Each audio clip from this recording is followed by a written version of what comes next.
Video like जरूर कर लीजिए और ऐसे वीडियो लगातार फ्री में पाने के लिए चैनल को तुरंत सब्सक्राइब कर लीजिए और बेल आइकन को जरूर टैप कर लीजिए ताकि आगे भी सारे वीडियो आपको मिलते रहे। यूट्यूब में फॉलो करते हैं तो प्लीज ये वाला फ्री टेलीग्राम चैनल जरूर ज्वाइन कर लीजिएगा। सारे नोटिफिकेशन सारे अपडेट यहीं पे आते हैं, ध्यान रखिए। Hello everyone, welcome to R by study for civil services. तो दोस्तों, हम देख रहे हैं आपके 11 फरवरी को होने वाली समीक्षा अधिकारी सहायक समीक्षा अधिकारी एग्जाम का प्रीवियस ईयर पेपर। ठीक है, तो इस समय हम डिस्कस कर रहे हैं विज्ञान के PYQ। विज्ञान से कितने सवाल समीक्षा अधिकारी सहायक समीक्षा अधिकारी में पूछे गए हैं उसको देख रहे हैं। तो पिछले वीडियो में हमने 82 सवाल जो है वो विज्ञान के कर लिए थे, तो उसी सीरीज़ में चलिए कंटिन्यू करते हैं।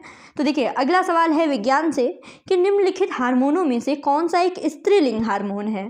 ठीक है, तो एंड्रोस्टेरोन, टेस्टोस्टेरोन, एस्ट्रोजन और थायरॉक्सिन। तो इसमें से देखिए स्त्रीलिंग हार्मोन है एस्ट्रोजन। ठीक, फिर अगला दिया है कि निम्नलिखित में से कौन सा युग्म सुमेलित नहीं है। तो विटामिन डी सुखंडी सूखा रोग बिल्कुल सही है। विटामिन ए मसूड़ों से खून आना ये भी सही है। और विटामिन B1 बेरी बेरी भी सही है। लेकिन विटामिन ए गठिया ये गलत है। विटामिन ए की कमी से कौन सा रोग होता है उसको कमेंट बॉक्स में बताइए। तो इसलिए सही ऑप्शन होता है ऑप्शन सी। फिर अगला सवाल दिया गया कि निम्नलिखित में से कौन सा युग्म सही सुमेलित नहीं है। क्लोरोमाइसेटिन क्या होता है, ये टाइफाइड नासी होता है। Crystal violet पूतिरोधी। क्विनिन या कुनैन जो है वो मलेरिया रोधी है। और एस्पिरिन क्या है, ये निश्चेतक, ये गलत है। ठीक है, एस्पिरिन जो है वो निश्चेतक नहीं है। निश्चेतक के रूप में किसका यूज़ करते हैं इसको भी बताइए आप। अगला सवाल फिर से दिया गया है वही कि कौन सा युग्म सुमेलित नहीं है। फसल दी है, प्रजाति दी हुई है। तो इसमें देखिए अलसी जो है ये सूर्या, अलसी की प्रजाति सूर्या नहीं है। इसके अलावा सारे ऑप्शन बिल्कुल सही हैं कि सरसों की प्रजाति है वरुणा, मटर की सपना, मूली की कौशल। ठीक है, अगला है कि निम्नलिखित में से कौन सा कथन सही नहीं है। गिरुई जो है वो गेहूं में पाए जाने वाला रोग है। अगैती झुलसा आलू में पाए जाने वाला रोग है। झूठ कंठ या फाल्स स्मट जो है ये जौ में पाए जाने वाला रोग, ये स्टेटमेंट गलत है। ठीक है, और खैरा जो है वो धान में पाया जाता है। तो ये देखिए रोग भी एग्जाम में पूछे जाते हैं, इसको बना लीजिएगा आप। ठीक है, तो सही ऑप्शन जो है ये सी है। आगे बढ़ते हैं। अगला है कि एक सामान्य 70 किलोग्राम भार वाले वयस्क मनुष्य में रक्त की कुल कितनी मात्रा होती है। तो 70 किलोग्राम वाले वयस्क मनुष्य में रक्त की कुल मात्रा होती है लगभग 5000 मिलीलीटर। ठीक है, फिर निम्नलिखित में से कौन सा एंजाइम प्रोटीनों को एमिनो अम्ल में विघटित करता है। ठीक है, प्रोटीन को एमिनो अम्ल में कौन बदलता है, तो ये बदलता है पेप्सिन। ठीक है, फिर अगले सवाल की तरफ बढ़ते हैं। लाइफ-आई के संबंध में निम्नलिखित में से कौन सा कथन सही नहीं है, ये पूछा गया है। तो लाइफ-आई एक विस्तृत रूप से लाइट फिडेलिटी यानी प्रकाशपद रूपता है, बिल्कुल सही। लाइफ-आई लाइट फिडेलिटी। फिर भारत में लाइफ-आई का सफल परीक्षण 29 जनवरी 2018 को सूचना एवं प्रसारण मंत्रालय ने किया, ये भी सही है। तीसरा, लाइफ-आई द्वारा 10 GB पर सेकेंड डेटा को 1 किलोमीटर परिधि में भेजा जा सकता है, ये भी स्टेटमेंट सही है। और इसका क्रियान्वयन ऑप्टिकल फाइबर नेटवर्क द्वारा किया जाता है, ये स्टेटमेंट गलत है। फिर है ट्राई, ठीक है, यानी TRAI, ये निम्नलिखित में से किस क्षेत्र की नियामक संस्था है। यातायात की, पर्यटन की, तकनीकी शिक्षा या फिर दूरसंचार की। तो ट्राई जो है वो दूरसंचार से संबंधित है। ठीक, फिर आगे बढ़ते हैं अगले सवाल की तरफ। अगला सवाल दिया गया है कि जीवाणु भोजियों के संबंध में कौन सा कथन सही है। पहला तो स्टेटमेंट दिया गया है कि जीवाणु भोजी विषाणु होते हैं जो जीवाणुओं को संक्रमित करते हैं, सही है। और जीवाणु भोजी आनुवंशिक अभियांत्रिकी में प्रयुक्त होते हैं। तो दोनों स्टेटमेंट यहाँ पे बिल्कुल सही है। अगला है कि मकड़ियों द्वारा उत्पादित रेशम क्या कहलाता है। मकड़ियों द्वारा उत्पादित रेशम कहलाता है गास्मर रेशम। ठीक है, अगला सवाल है कि निम्नलिखित में से कौन ट्रांजिस्टर का एक महत्वपूर्ण भाग है। ठीक है, ट्रांजिस्टर का एक महत्वपूर्ण भाग क्या होता है, जर्मेनियम होता है। जर्मेनियम का यूज़ करते हैं। फिर कथन और कारण दिया गया है। कथन में है कि हल्के रंगीन कपड़ों को गर्मी में वरीयता दी जाती है, बिल्कुल सही है। और क्यों, कारण दिया गया है कि हल्के रंग जो है वो ऊष्मा को कम अवशोषित करते हैं, सही है, बिल्कुल सही बात है। तो इसमें देखिए तो कथन दोनों सही है और जो आर है, जो कारण है, वो कथन की सही व्याख्या करता है, सही स्पष्टीकरण है। तो पहला स्टेटमेंट यहाँ पे पहला ऑप्शन बिल्कुल सही होता है। अगला पूछा गया है कि कौन सा सही सुमेलित है। तो इसमें देखिए ऑप्शन ए थर्मो रजिस्टर जो है वो इलेक्ट्रॉनिक थर्मामीटर, ये बिल्कुल सही है।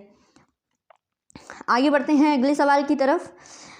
अगला सवाल है कि निम्नलिखित में से किसका उपयोग विस्फोटक के उत्पादन में किया जाता है। विस्फोटक के उत्पादन में किसका उपयोग करेंगे, ग्लिसरॉल, मेथेनॉल, यूरिया या फिर ऑक्सैलिक एसिड का।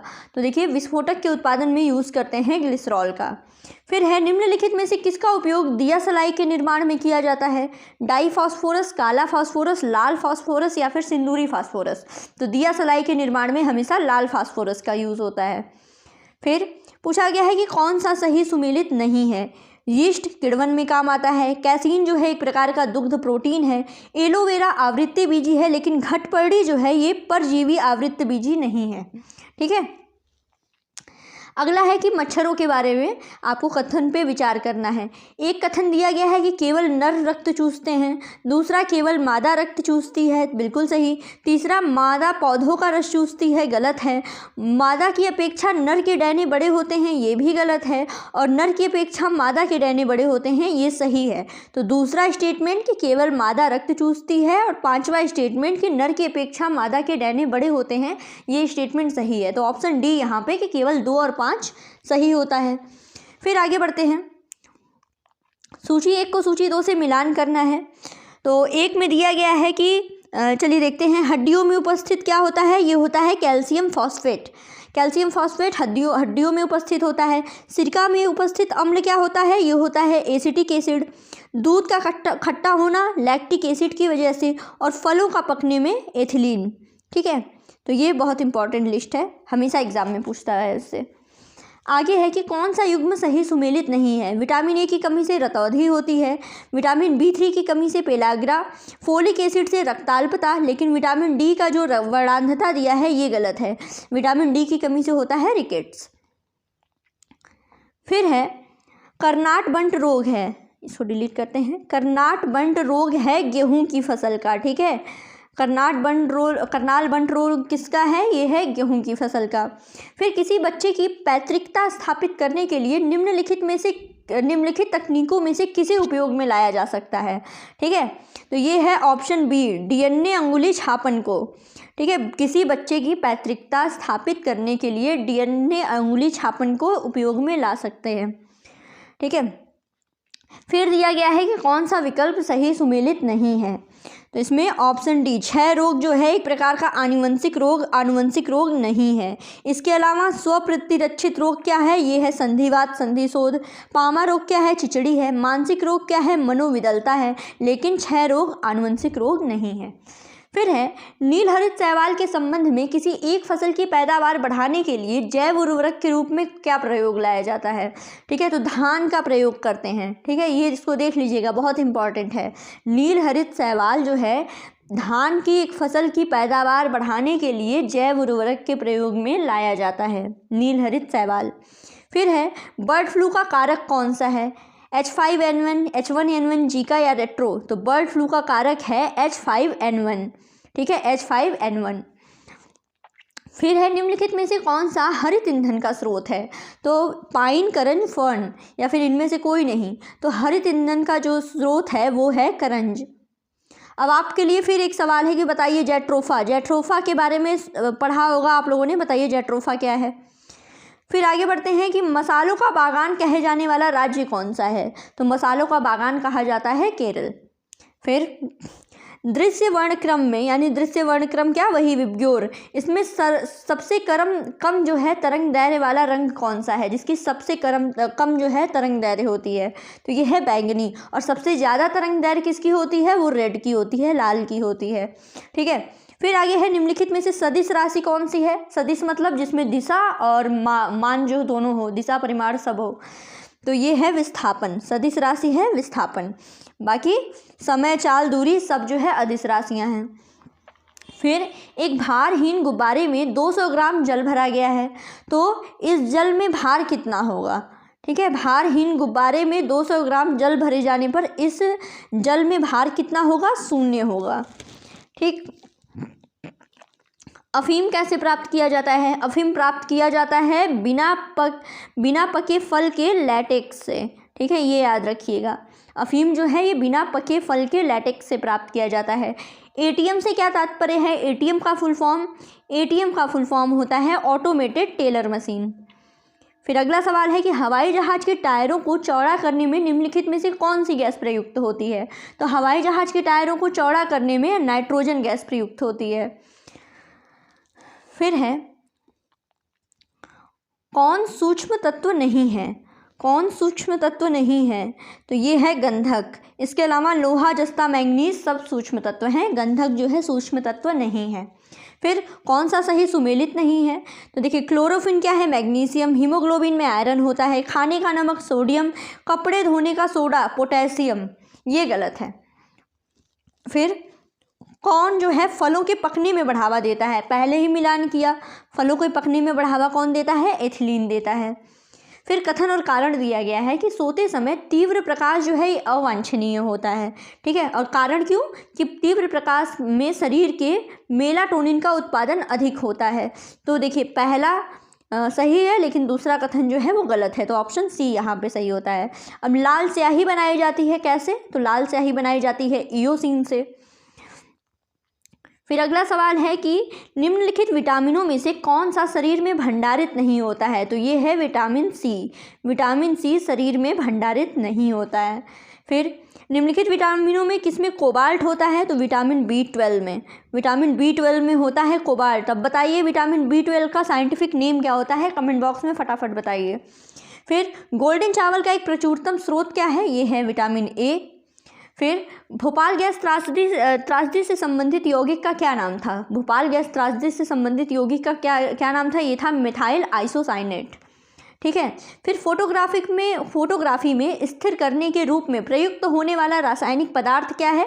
तो इसमें वो पदार्थ है सोडियम थायोसल्फेट। ठीक है, बस क्वेश्चन आंसर फॉर्म में देखते जा रहे हैं। PYQ है। अब बाकी देखिए चैनल पे आप लोगों के लिए टेस्ट सीरीज वगैरह सब चल ही रही है।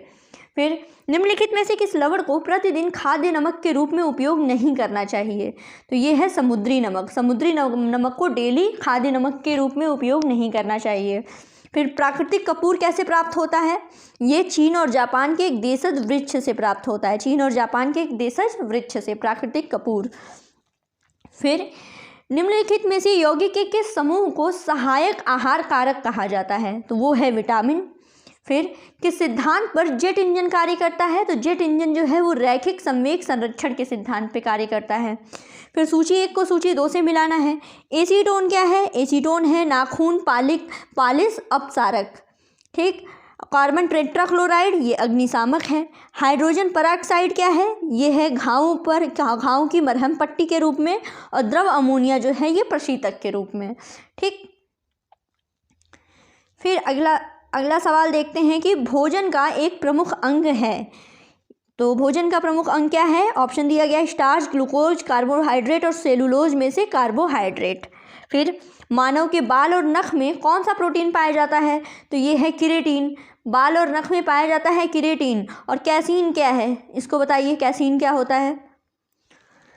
फिर गाय के देखिए फिर मिल गया आपको नीचे ही। गाय के दूध पीले सफ़ेद रंग का होता है, जिसका कारण उसमें से निम्नलिखित में से किसकी उपस्थिति है? तो ये है कैसीन के साथ साथ कैरोटीन। ठीक है, पीला सफ़ेद रंग गाय का किस वजह से होता है? कैसीन और कैरोटीन की उपस्थिति के कारण। 3 चीज़ें हैं, कैसीन, कैरोटीन और केराटिन। फिर आगे बढ़ते हैं। निम्नलिखित में से किस तत्व की कमी को पूरा करने के लिए कीट बच्छी पौधे कीटों को पकड़ते तथा उसका भक्षण करते हैं? तो नाइट्रोजन। ठीक है, नाइट्रोजन की कमी को। फिर वह क्रिया जिसके द्वारा पौधे अपना भोजन तैयार करते हैं ये कहलाता है प्रकाश संश्लेषण। फिर निम्नलिखित में से किस कोशिका का पावर हाउस कहा जाता है? तो पावर हाउस कहलाता है माइटोकॉन्ड्रिया। ठीक है,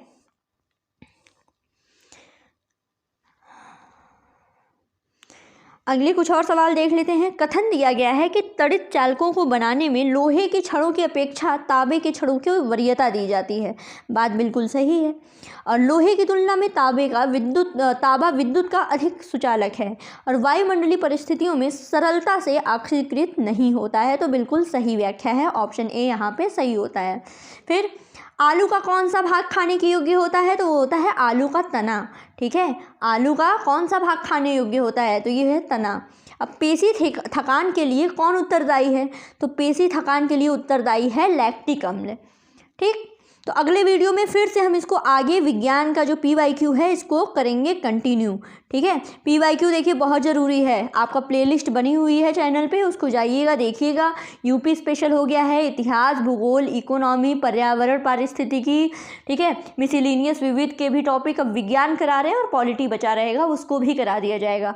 बस पढ़ते रहिए। ये PYQ देखिए यूपी आयोग ही कराता है, उत्तर प्रदेश आयोग, तो आपके RO में भी काम देगा और 1 महीने बाद फिर ये होने वाली मार्च वाली PCS परीक्षा के लिए भी काम देगा।